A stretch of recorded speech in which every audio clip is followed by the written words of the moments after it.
Bonjour, bienvenue pour cette première d'une série de vidéos dédiées aux options que je laisserai en mode non répertorié sur YouTube, sur la chaîne YouTube de Vidéo Bourse, parce que je ne suis pas expert ni même suffisamment expérimenté pour parler d'options.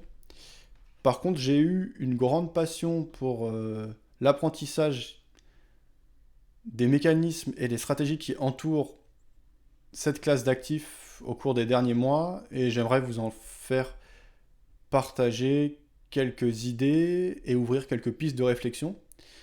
L'idée m'est venue du fait que j'ai regardé sur la chaîne YouTube de Vidéo Bourse, ça fait 8 ans que sont apparues les premières vidéos dédiées aux options à travers des films de conférences ou des interviews réalisées avec des personnes.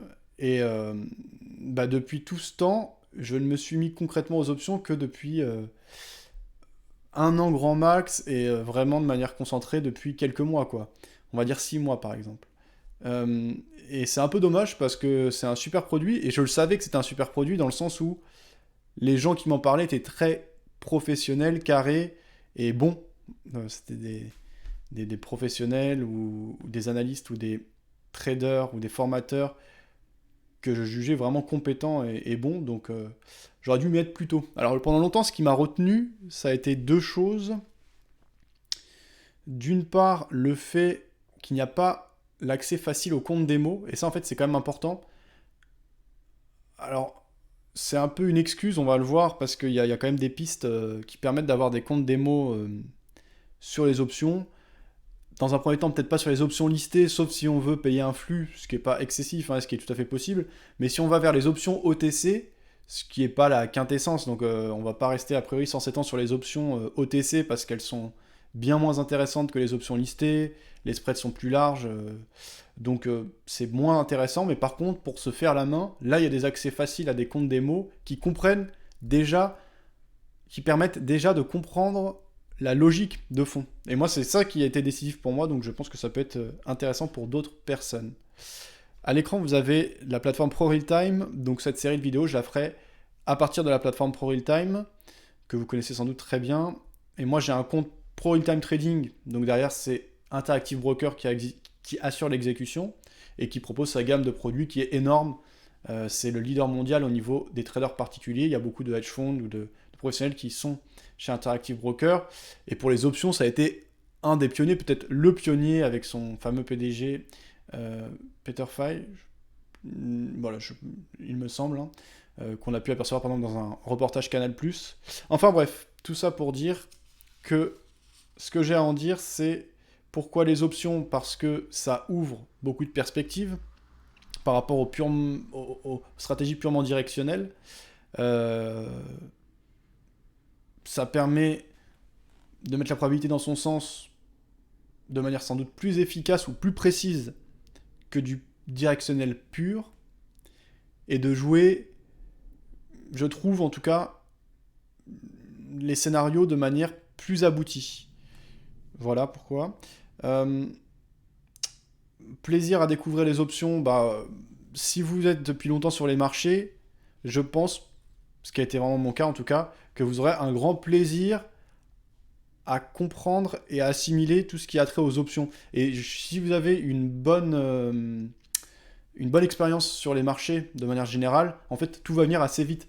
Parce que comme beaucoup de choses, ce qui est un peu effrayant au début, c'est le jargon, et puis d'avoir beaucoup de théories sans que ce soit palpable et concret.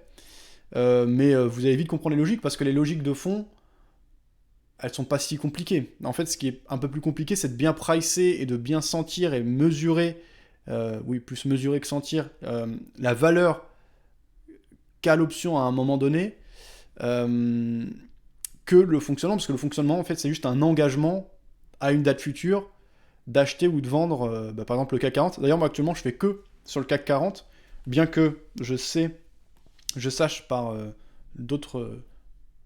que je sache que le gros marché des options, c'est sur les marchés US. J'aime bien le faire tranquillement sur le CAC 40. C'est un indice que je connais super bien, que je trouve assez pépère, et ça me permet de me faire la main. Je vais encore rester, à mon avis, au moins 6 mois, donc uniquement sur le CAC 40 pour bien assimiler dans un contexte et dans un cadre pépère, justement, pas trop volatile, ce qu'il y a à savoir sur les options. Mais visiblement, c'est bien plus intéressant sur les marchés américains que je connais pas pour l'instant par rapport aux options, parce que c'est plus liquide, donc du coup les spreads sont plus faibles. Voilà, donc ceci dit, attention, parce qu'en ce moment les marchés US sont quand même bien volatiles, il y a les élections qui approchent, donc pour débuter, c'est peut-être pas la meilleure chose à faire. Les difficultés, oui, les difficultés, comme je vous l'ai dit, ça a été au début.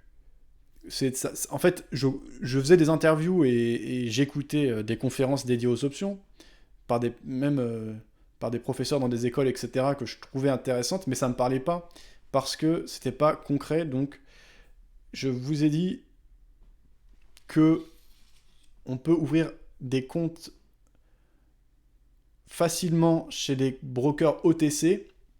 Donc par exemple, vous allez avoir IG.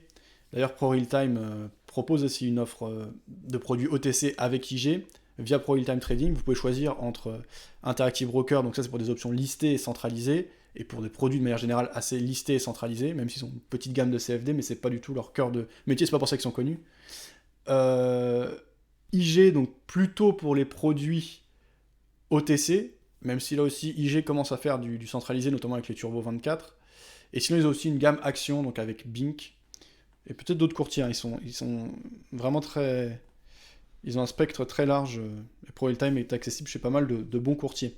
Mais donc, pour en revenir à ce qui nous intéresse, chez IG, vous allez pouvoir, si vous le souhaitez, découvrir les options en OTC, mais en tout cas, avec un compte démo qui vous permet de vous faire la main et de voir concrètement comment évolue le cours de l'option et les stratégies, parce que c'est ce qui peut manquer au départ. D'autres brokers qui proposent des comptes démo et des options OTC, il y a Saxo Bank, on m'en a parlé, mais je ne l'ai pas testé, mais apparemment c'est pas mal, c'est bien fait. Et moi, je l'avais découvert avec Active Trades, et ils proposaient les options OTC sur le DAX, et moi, pour ma part, j'avais un compte réel chez eux, et quand ils ont commencé à envoyer des mails à leurs clients en disant on commence à lancer les options, je m'y suis mis. En fait, ça a été ma porte d'entrée. Donc en tout cas, chez ces courtiers, vous pouvez trouver des comptes démo sans frais supplémentaires pour simplement voir le fonctionnement. Donc vous ne serez pas sur les options listées, mais sur des options OTC. Mais la logique reste la même. C'est-à-dire que soit vous êtes vendeur de l'option et l'objectif, c'est que le scénario, qu'on évite le scénario que vous avez vendu. Donc par exemple, si vous vendez un put, principalement, moi c'est comme ça que je l'ai fait, hein. Il y a beaucoup de différents types de stratégies, mais en quelques mots, oui, si vous vendez un put, par exemple, là on est à 4867 sur le CAC 40, si vous vendez un put à 4005, donc 4500 échéance décembre, votre objectif c'est qu'on reste au-dessus de 4500 à échéance décembre, afin que vous encaissiez la prime de l'option que vous avez vendue. A l'inverse, si vous êtes acheteur d'un put, par exemple, si vous prenez un put 4700, vous allez vous protéger.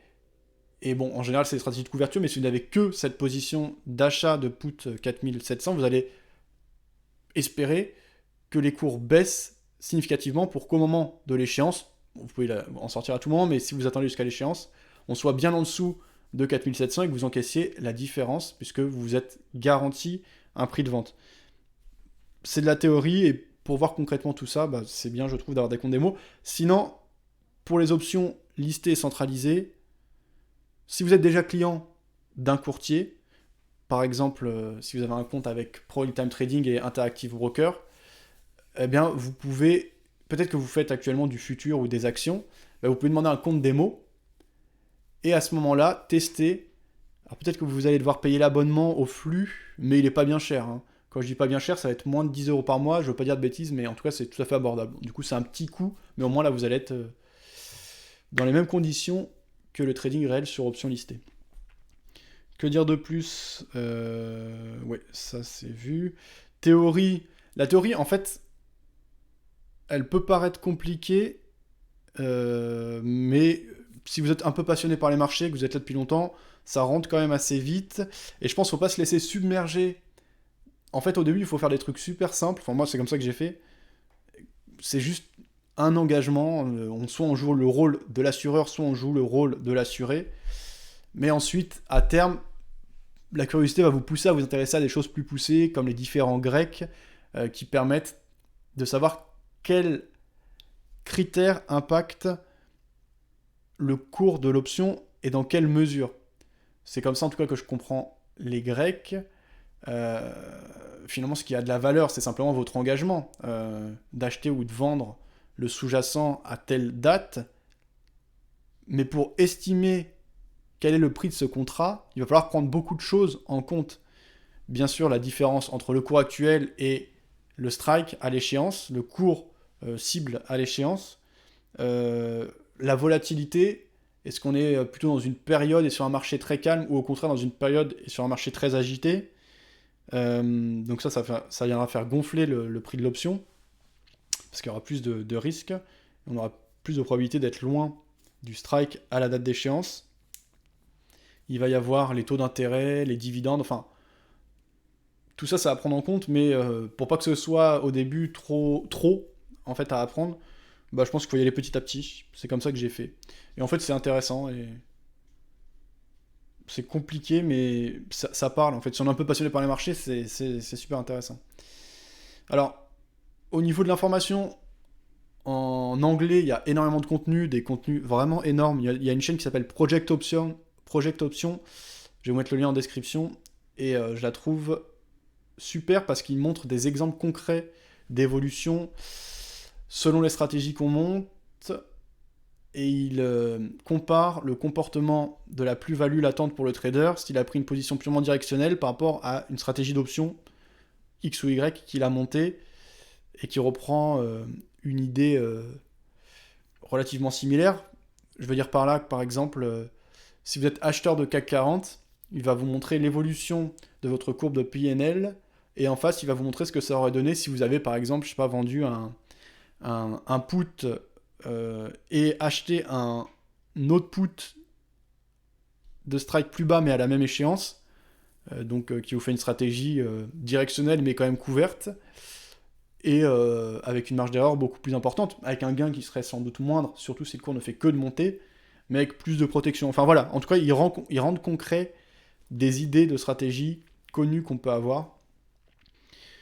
Il y en a plein, des Tasty Trade, Alpha Option, je crois, ou quelque chose comme ça. Je vais essayer de mettre les liens de ces différentes chaînes en anglais, les chaînes américaines, où c'est très développé le trading d'options. En français, il y en a quand même maintenant quelques-unes qui sont franchement pas mal. Il y a celle de Paul Marcel de Celt Invest. Il y a La Bourse sans stress. Il y a des choses canadiennes, puisque Canada, c'est Amérique du Nord, donc eux aussi sont très portés sur les options, et ils font pas mal de contenu en français. Et franchement, j'ai pas mal appris. Sinon, il y a des courtiers type Bink ou de produits centralisés qui ont proposé plusieurs webinaires. Sur Vidéobourse, vous trouverez aussi quand même maintenant, je pense, entre 20 et 30 vidéos dédiées aux options, dont certaines par des professeurs, ou en tout cas par des formateurs professionnels.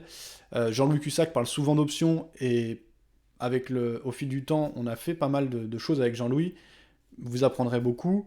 D'autres intervenants réguliers de la chaîne, tels que Philippe Lermy, utilisent les options dans leur trading, donc vous devriez apprendre. Avec Paul Marcel aussi, on a fait plusieurs webinaires dédiés aux options. Gaël Debal, on a fait des Lanx Masterclass, qui est un trader d'options vraiment intéressant. Aussi un très bon site français, c'est Stratégie Options. Et il y a Morgane Tramaseg, avec qui on avait fait quelques événements. En tout cas, Morgane avait fait des événements ou avait participé à des événements et moi j'étais là pour filmer. Je me rappelle à l'époque on avait organisé quelque chose à Dauphine, mais ça c'était il y a longtemps maintenant, où il y avait notamment Jean-Luc Cussac, Morgane Tramaseg et Daniel Dupuis, et c'était dédié aux options. Franchement, c'est des vidéos à revoir sur la chaîne. Voilà, en termes de livres, il y a Macmillan qu'on m'a conseillé. Donc une personne très expérimentée m'a conseillé Macmillan. Effectivement, pour la théorie, c'est très bien, c'est en anglais. Et sinon, Lee Lowell, où c'est beaucoup plus concret, et il existe même en français. Et sinon, sachez que vous pouvez l'avoir, le livre de Lee Lowell, donc Get Rich with Options, soyez riche avec les options. Bon, c'est à l'américaine, hein, donc c'est accrocheur, mais c'est vraiment intéressant. Il explique 4 grandes stratégies, en l'occurrence, vraiment intéressantes. C'est concret, et il est disponible en livre audio chez Audible, qui est l'application de livre audio d'Amazon. Et sachez que vous avez un livre audio offert comme offre découverte, donc vous pouvez vous le procurer gratuitement. Il suffit que vous compreniez l'anglais et vous avez le livre audio. Moi, c'est comme ça, en tout cas, que je l'ai consulté, le livre. Moi, je suis abonné à Audible, donc j'en écoute beaucoup. Mais sachez que pour le premier livre, c'est offert. Après, c'est 9,90 € par mois, si vous voulez un livre audio tous les mois. Sinon, en format papier, il existe en français le livre de Lil voilà. Donc les chaînes, est-ce que j'en ai oublié?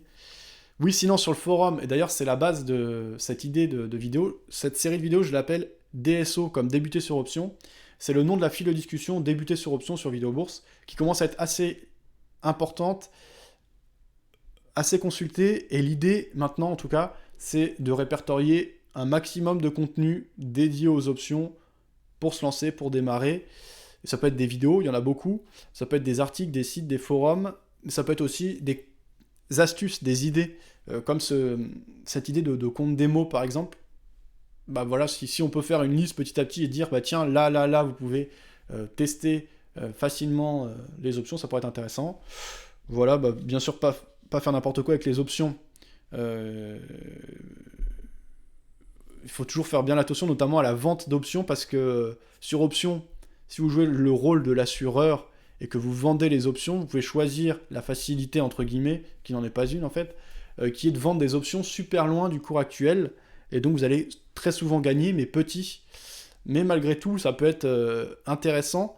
Ceci dit, bah, c'est risqué, parce que quand les cours, surtout à la baisse, donc si vous vendez des puts, quand on commence à chuter drastiquement, les cours gonflent énormément parce que la volatilité évolue en même temps, et donc vous pouvez vous faire vraiment déchirer et perdre, je sais pas moi, 30 ou 40 fois ce que vous avez ciblé comme gain. Donc c'est pas une bonne logique.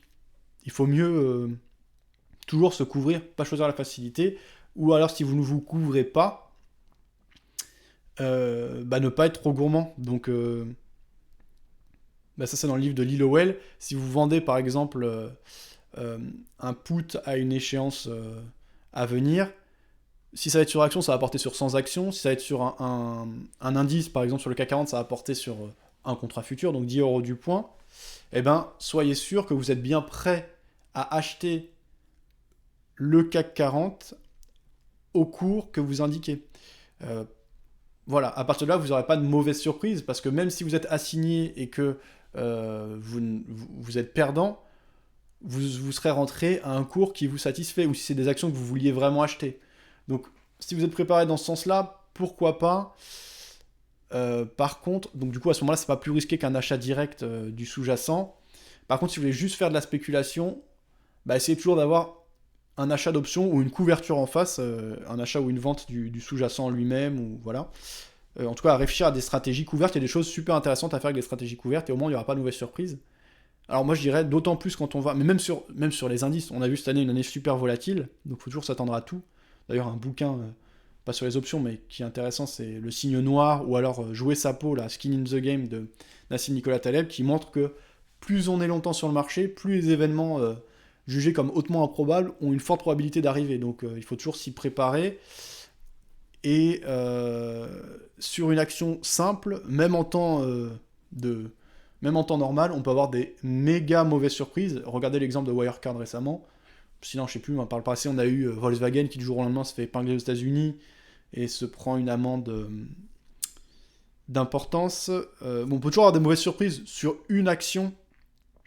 Renault avec Carlos Ghosn qui se fait épingler, entre autres, ce n'est pas le seul problème. Mais bon, bref, donc sur une action, il faut être d'autant plus méfiant. Mais même sur un indice, quand on voit le Covid qui a amené des corrections de malades, ben voilà, sur des produits dérivés, ça peut poser problème. Que dire d'autre? ProRealTime, bah, ce qui est bien chez ProRealTime, c'est que bah, vous connaissez sans doute cette plateforme, elle est super ergonomique, bien faite, c'est français, et il y a des belles équipes derrière.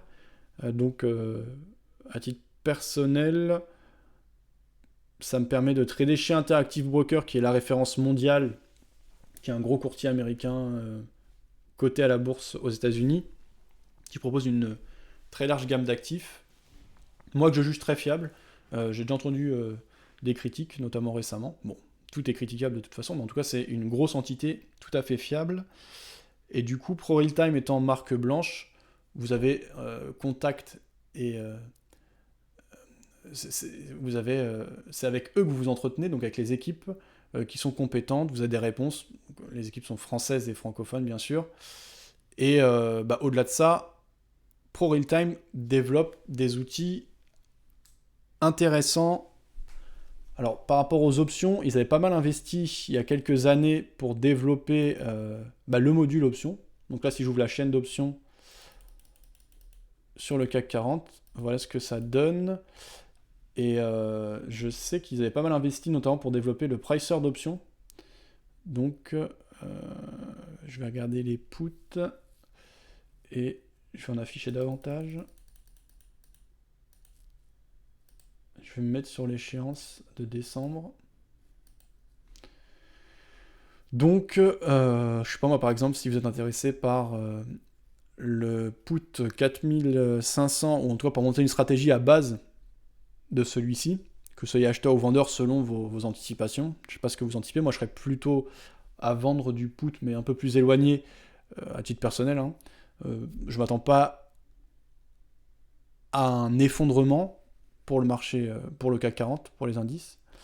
Mais peu importe la conviction que vous avez. Donc si on prend 4500, vous pouvez accéder à toutes les infos et donc définir ce que vous voulez représenter sur l'axe des abscisses et des ordonnées.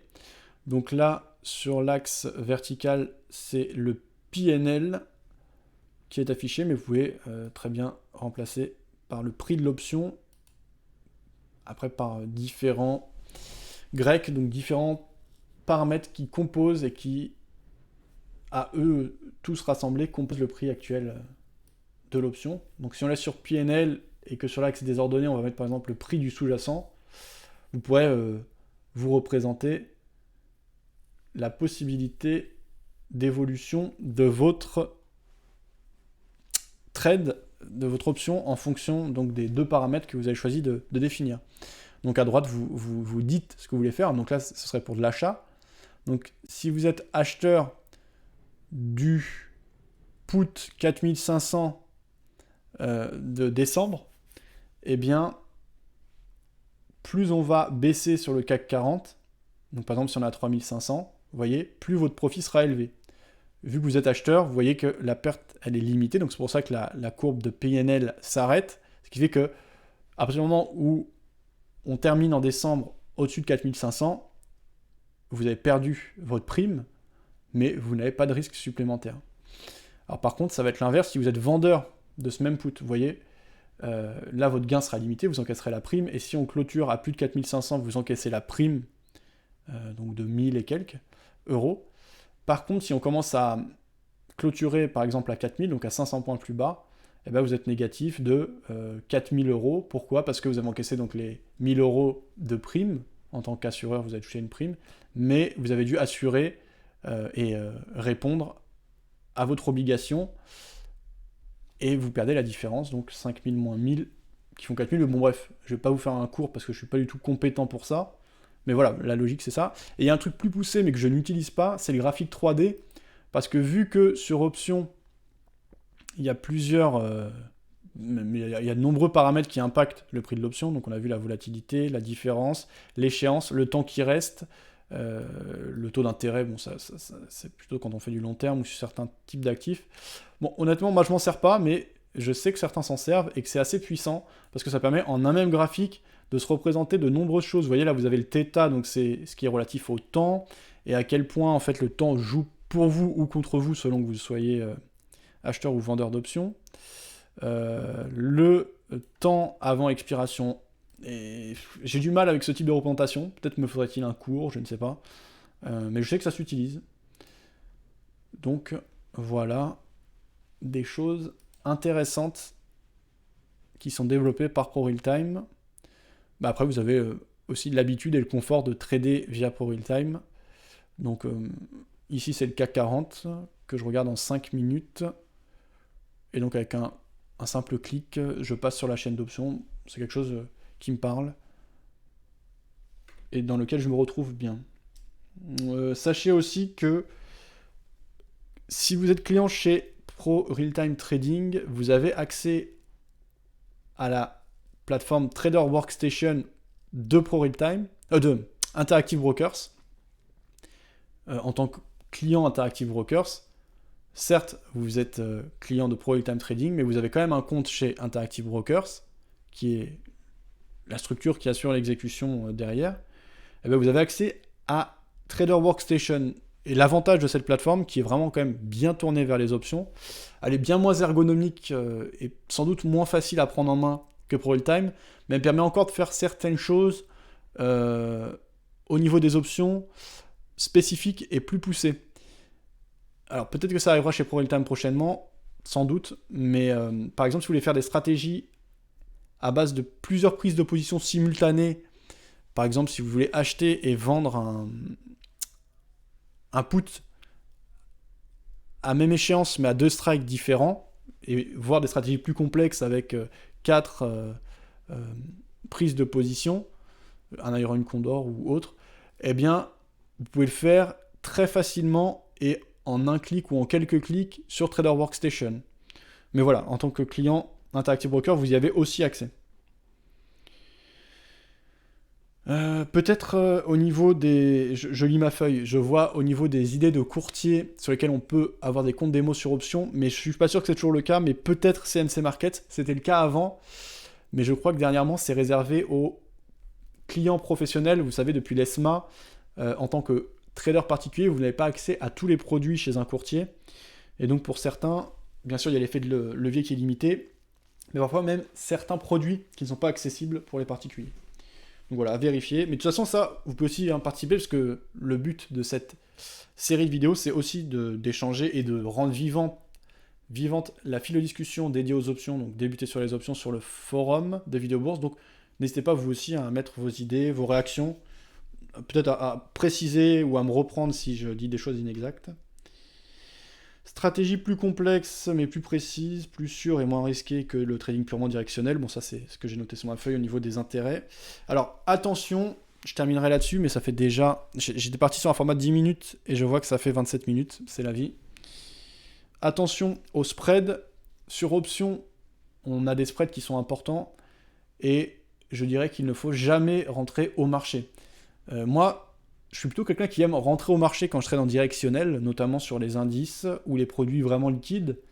Quand j'ai une conviction et quand je fais du court terme ou de l'intraday, j'aime pas trop essayer d'optimiser mon point d'entrée en faisant des ordres limites dans le spread, ce qui va permettre de gagner par exemple un demi-point ou voire 1 point selon les produits. Mais vous avez aussi peut-être le risque de ne pas être pris et donc de courir après la position pour essayer de rentrer. J'ai jamais été convaincu, moi, quand il y a des bonnes conditions de liquidité et des spreads faibles, de rentrer en limite. Je sais qu'il y en a qui fonctionnent que comme ça. Par contre, sur options, c'est indispensable. Parce que déjà, on est sur des produits moins liquides. Alors, surtout sur ce que moi je fais, là, les options CAC 40. Peut-être qu'aux États-Unis et sur les marchés US et les grosses capis ou les indices, ça n'est pas le cas. Mais moi, en tout cas, c'est pas possible de rentrer au marché. Vous avez des spreads qui sont assez larges. D'ailleurs, on va le regarder tout de suite. Sur la chaîne d'options.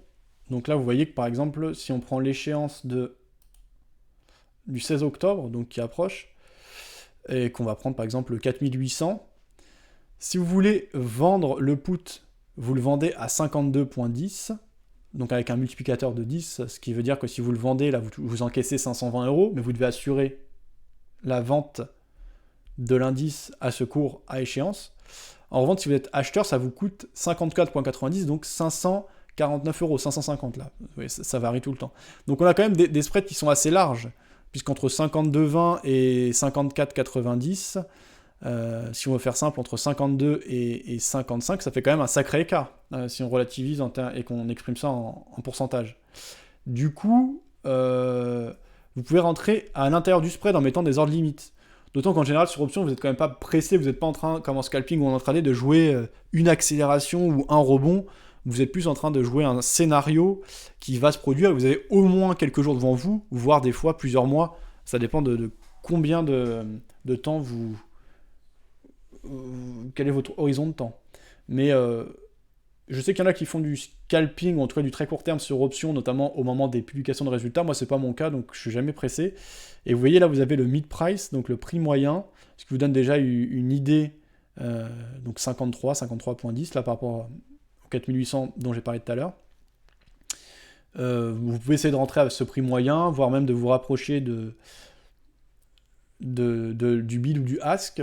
Mais voilà, essayez d'optimiser le point d'entrée et de ne pas vous manger le spread complet parce qu'il est assez élevé. Oui, un truc intéressant, c'est l'open interest, mais bon, je ne sais pas encore bien l'utiliser, donc je ne vais pas dire de bêtises, mais c'est quelque chose que je regarde et qui donne quand même une idée des cours et des niveaux les plus traités et du coup les plus défendus. Et en complément des supports et résistances, je trouve ça assez cohérent, mais voilà. Donc là, par exemple, si on regarde les seuils les plus qui intéressent le plus les investisseurs, vous avez par exemple au niveau des puts le niveau des 4750. Si on va plus bas, vous avez le niveau des 4500. Donc les chiffres ronds, c'est pas que des idées reçues. C'est aussi des niveaux importants qui sont défendus et où il y a beaucoup d'intérêt dans le sens, il y a beaucoup de prise de position et du coup d'investisseurs, d'institutions financières qui ont des engagements à ces niveaux de prix. Donc voilà, en tout cas c'est des confirmations supplémentaires. Je vais pas en dire plus parce que je veux pas prendre... Enfin, je veux pas expliquer des choses que moi-même je suis en train de découvrir. Peut-être dans quelques années je serai plus à l'aise, mais voilà. Bon, pas d'ordre au marché, ça on avait vu. Oui, sur les options, les problèmes auxquels il faut faire attention a priori, c'est aussi ce qui touche à la liquidité. Parce que quand ça devient la panique, il y a moins de liquidité. C'est vrai aussi sur les actifs sous-jacents et sur sur n'importe quel actif, hein, que ce soit les indices ou les actions. Quand c'est vraiment la panique, ou comme on a des situations catastrophiques ou urgentes ou inédites, comme ce qu'on a eu en mars avec le Covid, eh ben on manque de liquidité partout et on peut avoir des décalages significatifs d'exécution et ne pas sortir exactement au cours auquel on souhaite. Et bien sur option, à ce moment-là, les spreads peuvent vraiment s'élargir, on peut ne plus avoir de liquidité sur certains niveaux de prix, donc ça peut être un problème. Aussi, les marges peuvent augmenter, donc il faut y aller doucement, je pense, et faire attention à ne pas être trop gourmand, pas vouloir prendre des positions trop importantes, et pour être concret, si vous voulez faire que de l'achat d'options, vous pouvez commencer avec en produit listé, vous pouvez commencer avec un petit compte, dans le sens quelques milliers d'euros, vous pourrez déjà faire quelques petites choses et il n'y aurait pas de risque, parce que vous serez juste acheteur, donc finalement, vous n'avez pas de risque de perte, et vous ne serez pas impacté par les variations de marge, etc. Vous aurez juste un engagement et une prime à payer, donc ça peut être intéressant, et ça peut se faire sans trop de moyens. Par contre, dès que vous commencez à monter des stratégies à base de vente ou incluant de la vente d'options, là il faut passer à quelques dizaines de milliers d'euros, je dirais vraiment minimum 10, 15, mais idéalement plutôt 20, 30 000 euros pour faire des choses sympas, en tout cas moi par rapport à ce que je fais sur le CAC 40, pour pas être embêté par la marge, mais il faut y aller doucement parce que les marges requises, d'ailleurs c'est le cas en ce moment chez Interactive Broker, augmentent en fonction de la volatilité implicite. Et vu qu'il y a les élections américaines qui approchent, ben, ils anticipent plus de variations à venir, et donc les marges requises sont plus importantes. Donc faire attention, bien prendre en compte ces paramètres, parce que se manger un appel de marge, c'est souvent le pire, parce que ben, vous sortez au moment où ça accélère, et vous êtes souvent sorti à un moment auquel vous ne voulez pas sortir. Donc voilà, faire attention à ça. C'est tout. Capital nécessaire, j'en ai parlé. C'est déjà bien. J'espère que ça vous plaît. Et il y aura une autre vidéo bientôt, quand j'aurai d'autres choses à vous dire, d'autres pistes à vous proposer, peut-être d'autres lectures à suggérer. Puis j'aurai aussi les réactions à cette vidéo. Ciao!